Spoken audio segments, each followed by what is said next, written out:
PodCastle, episode 538 for September 4th, 2018. Itself at the Heart of Things by Andrea Corbin. Rated PG-13.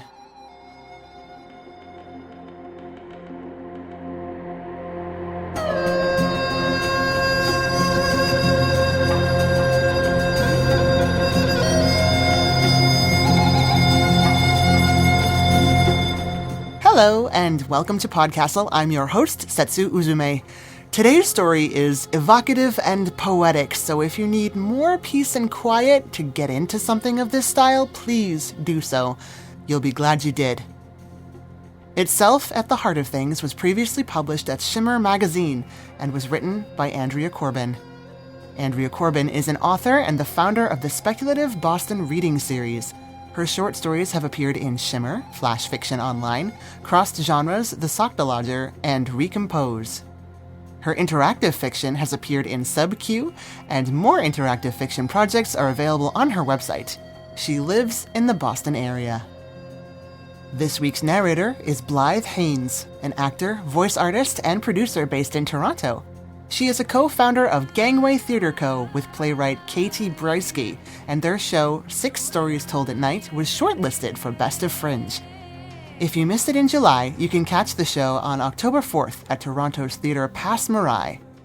Find her on Twitter at Haynes Blythe or check out Gangway's website for more details. Links will be in the show notes. And now, lay out a sheet, prepare for disassembly, and enjoy the story. Itself at the Heart of Things by Andrea Corbin. Narrated by Blythe Haynes.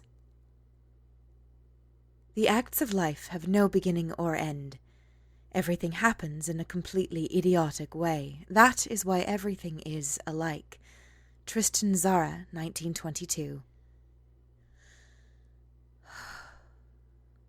On the floor, I hiked my skirts up and began to disassemble myself, starting with my left knee. How is that going to stop the Szemurians? How is that going to protect us? Can't you help me, for God's sake? Benoît said this, sounding increasingly frantic, on each pass through the sitting room as he tried to gather up whatever he could to board the windows, bar the door, barricade the entire house, as though that were important. He broke apart the dining table we had found on a trip to Lyon in 1921, so he could use the boards to block the picture window. It had been a good table, or at least we had good meals at it over the past 3 years. The house in Paris would stand or not, and Szemuria would come or not.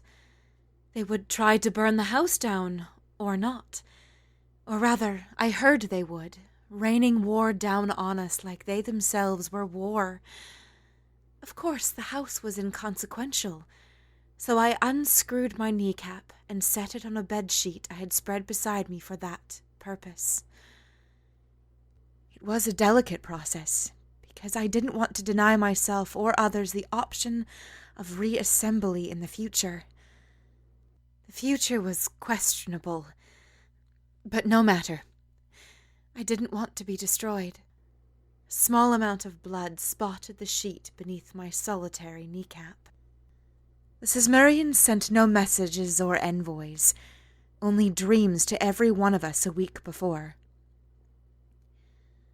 Benoît and I had different dreams.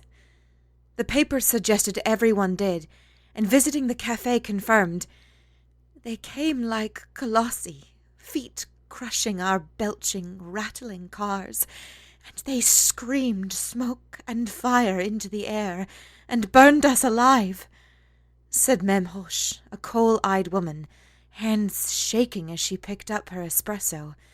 The man with her, his beard sharper than Benoît's and his cravat tighter like a noose, almost knocked the delicate china out of her hands and said, "They were like eagles, massive, claws grasping for each of us as we ran through the streets, claws digging into our flesh and bone, and dropping us from on high. But yes, they screamed like nightmares." But in the end, these were only dreams, I said. Benoît loomed in front of me with a hammer in his hands and nails in his pockets, while I carefully snipped and tugged and set my tibia apart from my fibula. "I'm going to need help later on, when I get up here," I said, gesturing at my torso, my shoulders, my hands. "We're securing the house, and then we're going to the bomb shelter." Having woken up to absent neighbours and quiet streets, he'd concluded everyone had decamped to shelters, like before. Benoît's dream. He lay in bed with me, and we couldn't move, frozen while bombs dropped all around us, small explosions of dust, cratering the road and city, never touching us but deafening us. He said I tried to speak, though neither of us could hear. He could barely see for the dust of the bombs, and he wanted to know what I was saying. What was I saying? What had I said? What the papers said, after the night we first dreamed of Szemuria, was that Szemuria was coming for us, and we had to defend ourselves and our way of life. Defend our property, our values, the strength of character, the pure blood, the modern freedoms. And I stopped listening, feeling that the right thing to do was disassemble myself and wait. It took several hours to find the right tools, and to launder and bleach the sheet, and to clear the floor to lay out the sheet. And then Benoît stepped on it, and I had to wash the dusty shoe print off again. Boom!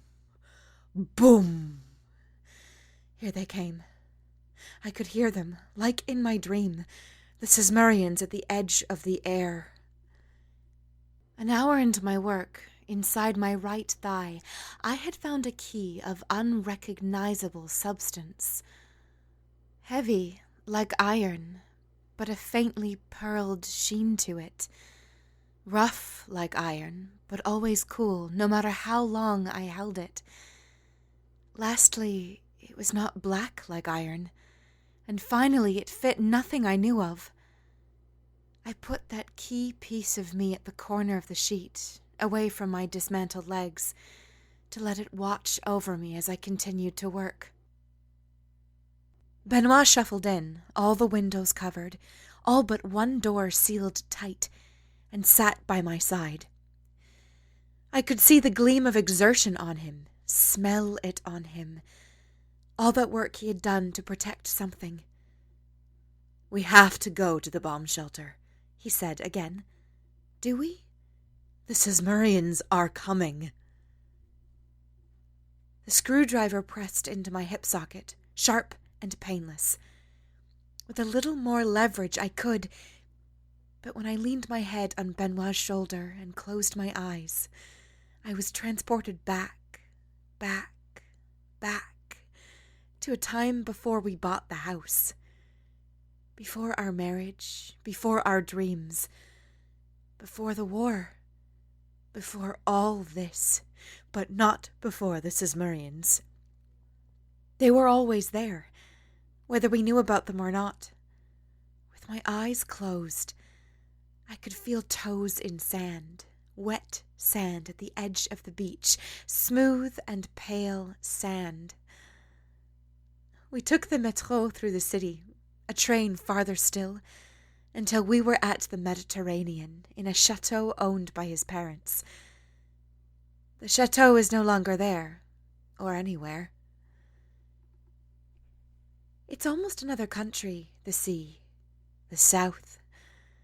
The warmth of the sun is different. You turn golden and caramel and rosy, or at least we did, me the rosy, daring the sun to burn me. These things made sense then. Benoît took the screwdriver from my hand and threw it so hard that it struck into the wall. He gathered the corners of my sheet, the key falling into the mess of bones and muscles and tendons and parts unidentifiable, so I'd likely never be able to put all my pieces back together without the aid of an anatomist, and I laughed as he picked me up. Perfect. Things never made sense. We only thought they did because of how little we knew. "I'll take care of you," Benoît said, scrabbling for a good grip on me. No knees to scoop his arm under. I held the makeshift satchel of myself, and he held me, and we left. The streets looked the same as always, except they were moving away from me as I looked over Benoît's shoulder, my nose pressed to his wool coat, inhaling home and Gauloise with each breath, each step away. Boom, boom, a great drum out of sight. "Do you remember when we were married?" I asked into his neck. "You wore a beaded ivory dress and black silk top hat.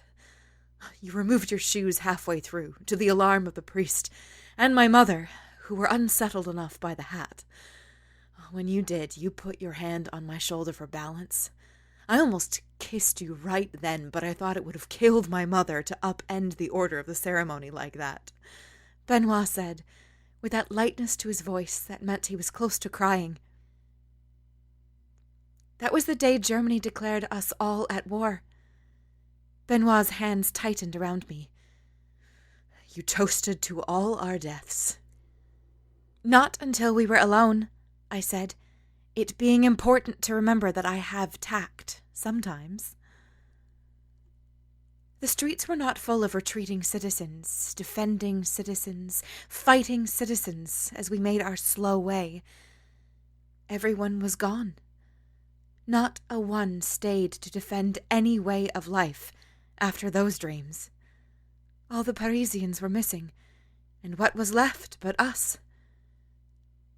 "We didn't die," he said. "Yet?" Benoît marched, breathing harsh with effort. "You looked very handsome at our wedding. New waistcoat of sapphire, the hint of vines traced out in threads of silver, like kelp, like an ocean, like a garden. And you stood so tall and proud that I don't even remember who else was there. Did you know? I don't know if my own mother was there. I don't remember taking off my shoes. I remember dancing with you, each of us with a daffodil in our hand, stolen from the garden," I said, watching the arrondissement go by, the shadows deep. The sun hid himself behind thin clouds, but the shadows were strong. "We fled to Zurich the next month." "Zurich was nice." "You were the last thing that made sense." With a heaving sigh, Benoît stopped in the middle of the street. The air hummed like wind in empty bottles. When I was young, I would line up bottles on a shelf below the window and listen to them sing. This was the same. I closed my eyes. It sounded like something from heaven, or dreams. Benoît walked a short distance and set me down on grass. He took the white sheet from me, unbundling it and arranging the items with care, piece by piece. He peered at the key before setting it among my bones and sinews, where it gleamed like a memory I couldn't place. "I'm sorry I threw your screwdriver," he said, and stretched out next to me. Under us, the grass was cool, dirt flaking onto my palms, and the wind still sounded like bottles. Benoît slid his fingers between mine. It was his first soft gesture since his dream. "The Szemurians are coming," I whispered. "What can we do?" The sunset might have bloomed with orange fire, or pink and purple luminescence, or a shade of teal that no one had seen before. But no one saw it then, either, if it did. The low booms, still, like a heartbeat in the sky. Benoît broke the window of a corner shop and found scissors, a butter knife, a finicky wrench, and a mallet, returning to me with his arms full. He also carried a small sack. This is what was in the sack. 2 gas masks, a ball of red twine, a muslin shirt, a lady's silk scarf with a pattern of peacock feathers painted on it, a handful of coloured ribbons, and a jar of paste. When I saw that, I kissed him. "What have you done to your fingers?" Benoît asked.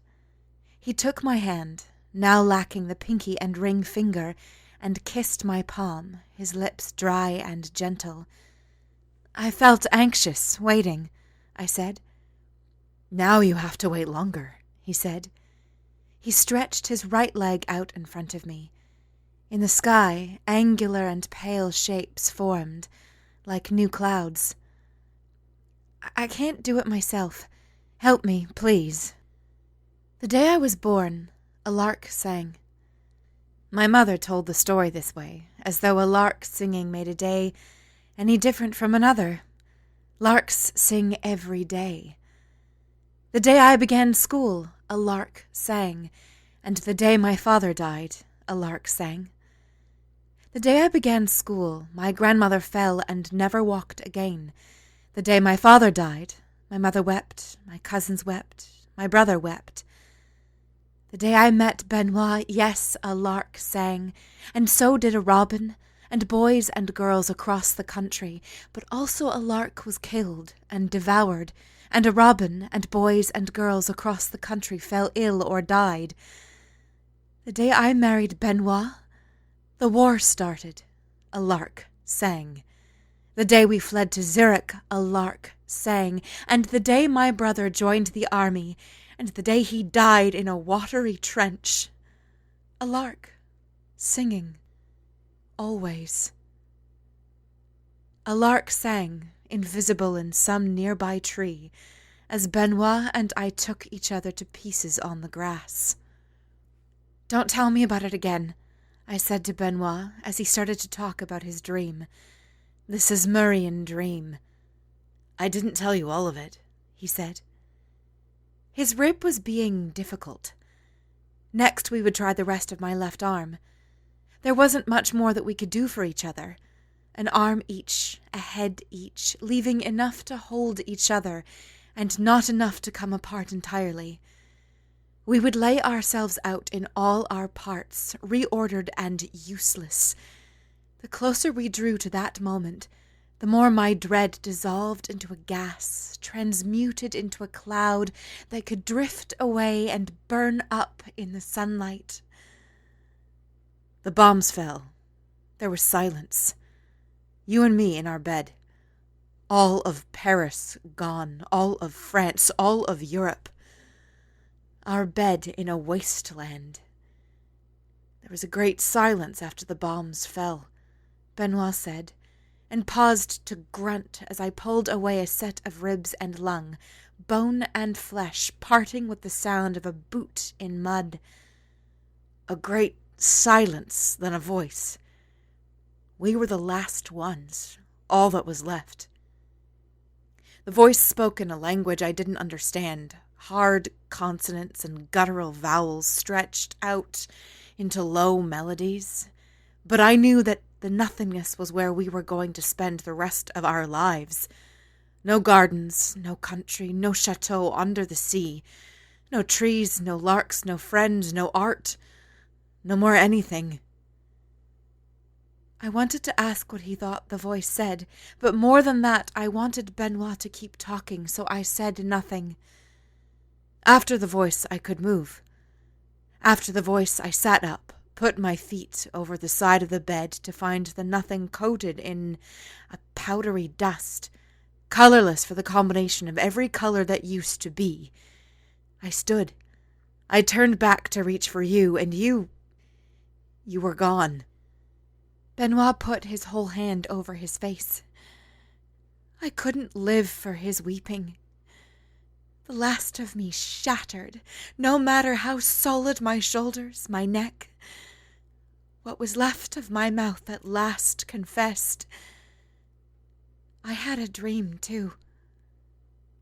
Surprised into calm, he said, "You never said." With a soft twist, I pulled Benoît's hand from his wrist and set it to the side.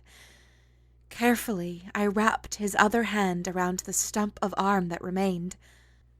"Hold that still," I directed, and snapped my own hand off. Pressed it wrist to baste until it took. "They can't take me from you." Boom! Even now, scattered, intermittent arrivals. Boom! I wore the gas mask, the lower part torn away, the rest covered in muslin. Ribbons lined the edges, tracing in stripes from darkest to lightest. A braid of red twine drooped below my right eye, wafted in the air, tangled in my arms, looped around Benoît's wrist, danced in a breeze, and connected underneath the left eye of Benoît's mask. Benoît looked out from the eyes of 2 peacock feathers, the scarf pasted over his mask and hanging down, billowing with every breath of his. Or my mask was peacock's, and his ribbons, if you counted differently. His legs were longer than I was accustomed to, and I stumbled, needing more effort to skim the ground. He fell behind, needing slightly quicker steps on my legs to keep up. We ambled through the streets, learning our new parts. We wore masks. We walked, stronger with every step. Szemurians in strange vehicles rolled through the sky like smooth tanks, a shining mechanical cacophony supplanting the sight of clouds and stars. Some landed, and out walked Szemurians into Paris, like Parisians returned.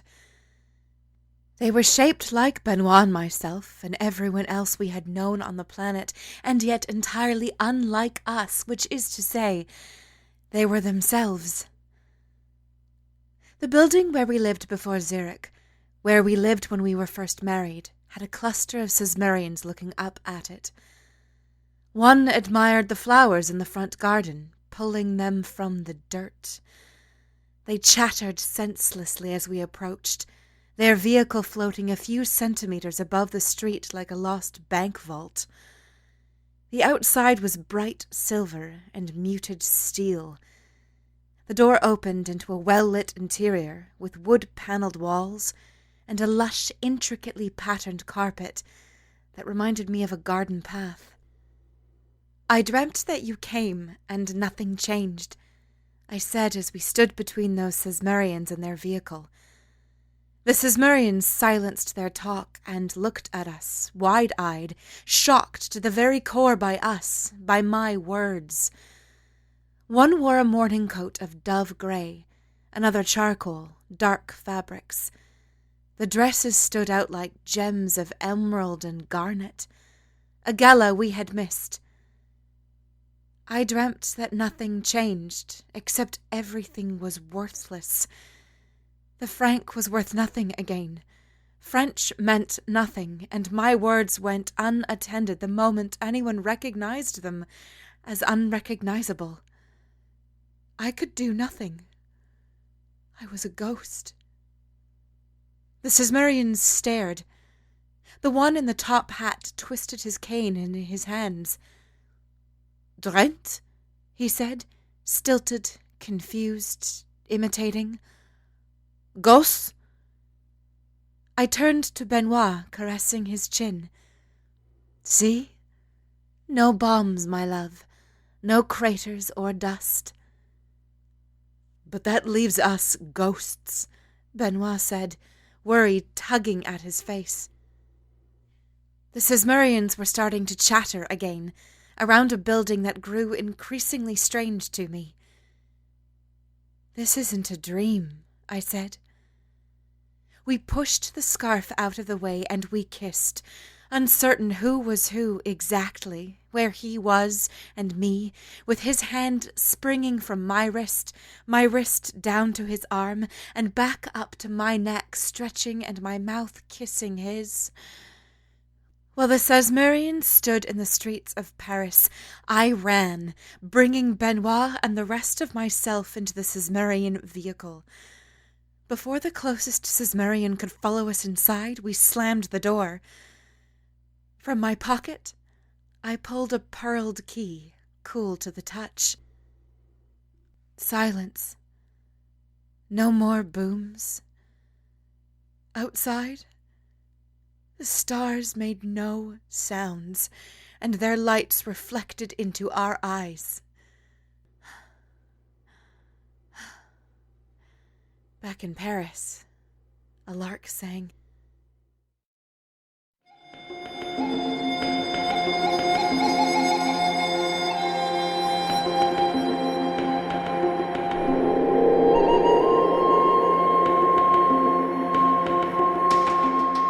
And welcome back. Andrea had this to say about her story. This story has a companion poetry generator. Breakmake, itself at the heart of poetry, is a cut-and-paste poetry generator in the Dada tradition. Choose your experience and create a poem. Each experience is a different selected paragraph from the story, providing a different word bank to use. Links will be in the show notes for that as well. As for my take, I hope you brought a flashlight, because it's about to get dark. We've all heard war stories. Some of us have endured war stories, and to some extent they're all the same. We know the effects that they have given certain constraints. Within that continuum of shared experience, there's almost infinite room for the story within the story, even one as quiet and seemingly inconsequential as this one. I just got back from Worldcon, and I got to know a lot of people there, and friends, as humans, we are messed up. Pretty much all of us have been through something, escaped something, and are still putting the pieces back together even now, well into our adulthood. No one is alone in this. But when you dig into the nuances and subtleties, no one responds to the same problem exactly the same way either. And to be in that story, to share that story, to unpack it and look at all the pieces takes so much compassion. More so when reflecting on how it all went down years later in full knowledge of how much fear and panic can mess with a person's head. The couple here, with the Szemurians bearing down, played that out, from their first terse words and totally different panic responses to their ultimate, literal coming together in the face of everything. We've heard war stories, and we've heard love stories in all their idiotic, surreal sameness. And they say you have to suffer to be an artist.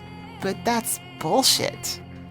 The truth is, if you happen to be suffering, art will be there for you in all its tender, compassionate, war-torn, idiotic glory. And that goes double for macaroni and glitter paint. That was our show for this week.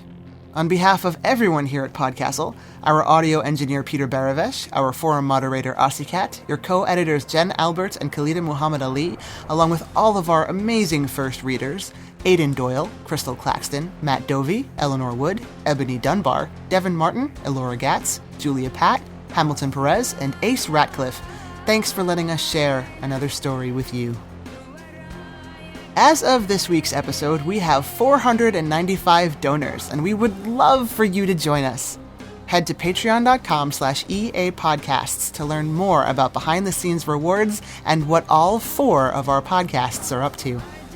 Finally, if you are an author or would like to be an author one day, our submissions window for Artemis Rising is open now. Check out podcastle.org for more details. PodCastle is distributed by Escape Artists Incorporated under the Creative Commons Attribution Non-Commercial No Derivatives 4.0 International License. Feel free to share it, but don't change it or sell it. We'll be back next week with another tale. See you then.